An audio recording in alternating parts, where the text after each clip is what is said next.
In this video, I will show you how to clear recent files list in Photoshop Elements. Also, how to change the number of files that the recent files list is showing us. So I have just opened 30 files, and my open recently edited files list has about 20 entries.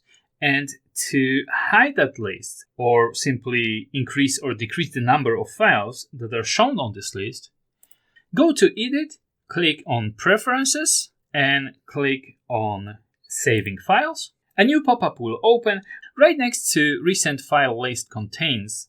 We can change it to 0 files. Click OK to approve it. And right now, if you go to File, our Open Recently Edited Files list is grayed out, so we don't have access actually to that feature.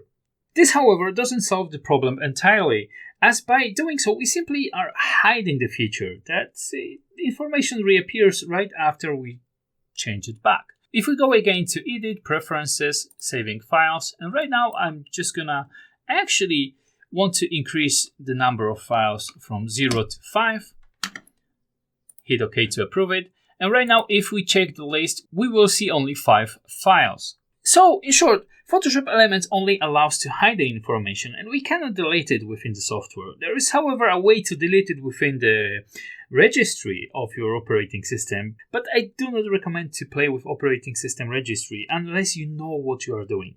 By default, my Photoshop Elements 2024 had this setting on 20 files.